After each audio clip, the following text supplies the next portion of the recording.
السلام عليكم يا اخوان، لاباس عليكم؟ كلشي مزيان؟ مرحبا بكم في القناه ديال سفيان المملوكي.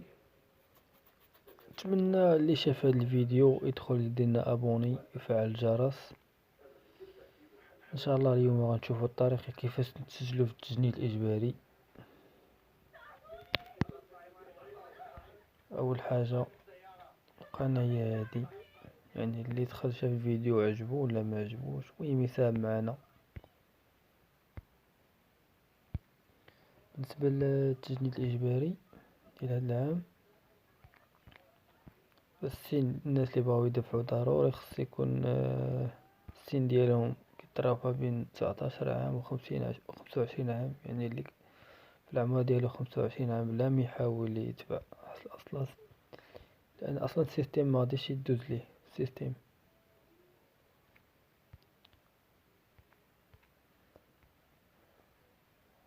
اول حاجه نمشيو للسيت ديال التسنيد،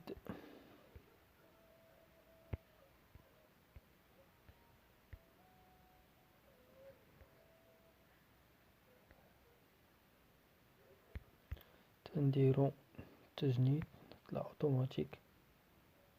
كندخلو السيت ديال التجنيد .ma، كندخلو استمارة الاحصاء، كنعمرو هاد المعلومات.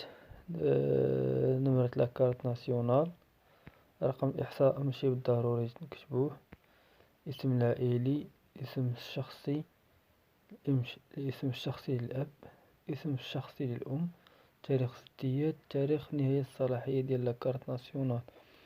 بالنسبة لرقم الإحصاء ماشي بالضرورة نكتبوه، يعني نقدو منكتبوش. بالنسبة للناس اللي توصلوا باستدعاء راه تيكون مكتوب في الاستدعاء. بالنسبة للناس اللي غيطوعوا راه ماشي بالضرورة يكتبوا. بالنسبة لهادي راه اوتوماتيك كتكون مكتوبة هنا المغاربة المقيمين بالأرض الوطن. من بعد ملي كتعمر هادشي تنكتبو هاد الكود و تنديرو بحث، تطلع لينا هاد لاباج. بالنسبة للناس اللي موصلاتهمش استدعاء ولا تطلع لك اسمك غير وارد في لائحة الأشخاص. بالنسبة للناس اللي جاتهم استدعاء ونخارطين هاد العام راه كيوصلهم تطلع لهم ميساج بأن اسمك وارد في لائحة الأشخاص. المهم معلينا، بالنسبة للفئات بجوج كدير مواصلة، كطلع لكم معلومات الأولين اوتوماتيك. بالنسبة للعنوان الشخصي تنديرو العنوان، البلد المغرب، العمالة والإقليم فين كتسكن، فين عندك لادريس ناسيونال، الجماعة والمقاطعة ولا القيادة ولا الملحقة اللي تابع ليها. هنا كنديرو الجيميل، كنعاودو نكتبو الجيميل ديالنا. هنا الهاتف ماشي مشكل. هنا تيقولك واش نتا مقيم بنفس العنوان اللي واش نتا عايش مع والديك ولا عايش بوحدك. الا كان نعم كدير نعم، كان لا كدير لا، وتيعطيوك تكتب السكن فين ساكن والمدينة والجماعة والمقاطعة اللي تابع ليها. هنا كيقولك واش عندك شي نشاط مهني، واش كتقرا ولا كدير تكوين ولا كتخدم ولا غير جالس. اي وحده اختاريتيها فهي مثلا اذا كتزاول راه غيعطيوك تعمر واش انت موظف ولا اجير. الا كتبتي اجير يعطيك واش انت عمومي ولا. هادشي كينطبق على التكوين، على اي حاجه كليكيتي عليها فتيعطيوك تعمر الخانات اللي من وراهم. بالنسبه للغه العربيه هنا تتعمر اتكلم بها، اقرا واكتبها. هنا بالنسبه للامازيغيه، الريفيه، الحسانيه. المهم هنا غير كتكوشي داكشي اللي كتعرف ليه انت. واش لغات اخرى، هنا واش كتستعمل وسائل معلوماتية يعني الهاتف، الحاسوب، نعم لا. تقنيات المكتبين، نفس نفس نفس السؤال. واش عندك شي مؤهلات اخرى كتكتبهم هنا. هنا كتجي تكتب المستوى الدراسي ديالك. الا كنتي غير متمدرس فراه كتختار غير متمدرس. كنتي نيفو باك لتحت يعني التاسعة ولا الثامنة ولا السابعة ولا من التحضيري حتى النيفو باك راه كتختار هنا. كنتي حاصل على البكالوريا فانك كتختار هادي، كنتي في لافاك كتختار هادي، كنتي في مدارس عليا فانك كتختار هادي. وملي كتختار مثلا الا اختارينا اقل من البكالوريا فهو تيعطيوك تختار واش ثانوي ولا اعدادي ولا ابتدائي. الا اختاريتي ابتدائي فهو ما تيعطيك تكتب هنا مستوى اخر مستوى خرجتي منه السنه فاش خرجتي. التكوين كذلك الا كان عندك شي دبلوم التكوين المهني راه كدير نعم وكتختار واش بريفي ولا ديال بيبليك ديال الدولة، سمية المعهد وفين مدينة والمستوى اللي تحصلت عليه واش دبلوم كاليف ولا تكنيسيان ولا تكنيسيان سبيسياليزي. كتختار الشعبة ديال الدبلوم والسنة فوقاش شديتيه. هنا التعليم العتيق كتختار واش قريتي في التعليم العتيق ولا لا. الوضعية العائلية ديالك واش متزوج ولا عزيب الأرمل ولا مطلق. عدد الأطفال إلا ما كان عندك والو غتكتب زيرو.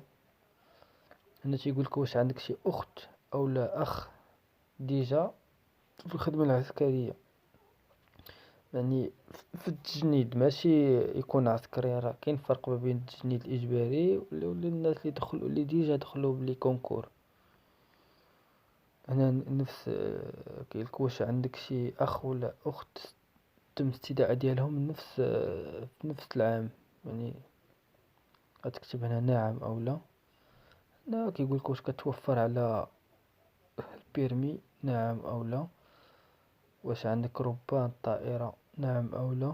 هنا كيقولك واش كتجي السباحة نعم أو لا.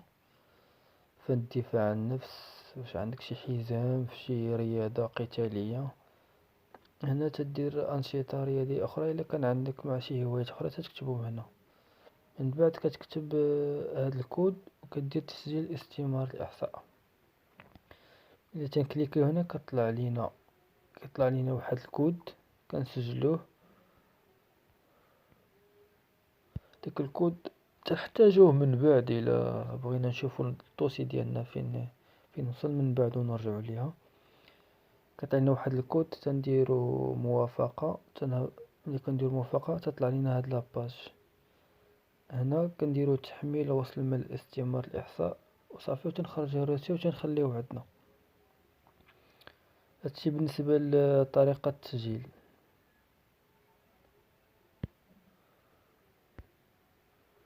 بالنسبة للناس اللي وصلهم استدعاء وعندهم شي اعذار، يعني ما بغاش يمشي عنده شي عذر ولا شي حاجة، فهما هنا حدوهم. بالنسبة للناس اللي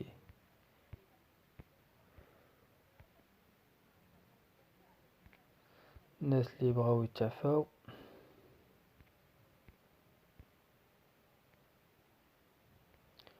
فهنا قالك بالنسبة لكيفية تقديم طلب الإعفاء من الخدمة العسكرية. فأول شيء خصو يدخل يعمر استمارة اللي هي ضروري خصو يعمر استمارة. بالنسبة للباغي وخا تقدم طلب الإعفاء فراه ضروري خصك تعمر استمارة وكتفاعل السلطات المحلية. بالنسبة للناس بالنسبة الوثائق اللي خصك تدفع يعني باش تثبت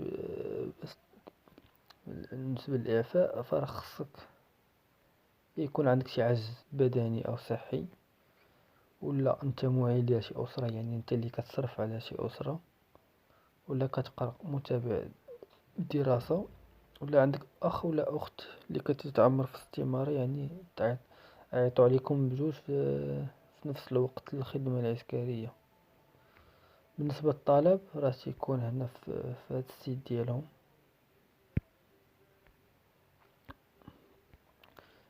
كتدخل هنا في استمارة الإحصاء غتلقى ملء استمارة. هنا بالنسبة لتتبع ملف التجنيد كنديرو داك الكود اللي تعطانا. وهنا وما غاديش بالنسبة لهاداك الكود راه تا كيتسالى بالنسبة تا تتسالى الخدمة كتسالى الوقت ديال التسجيل، عاد ممكن تدخل تشوف الدوسي ديالك. طلب إعفاء، فهنا هو كتلقاو هنايا، تندخلو ليه،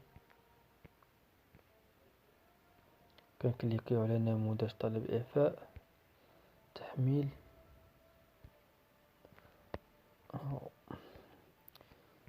هذا هو طلب الإعفاء. هنا تدير غير الاسم ديالك والنسب ديالك،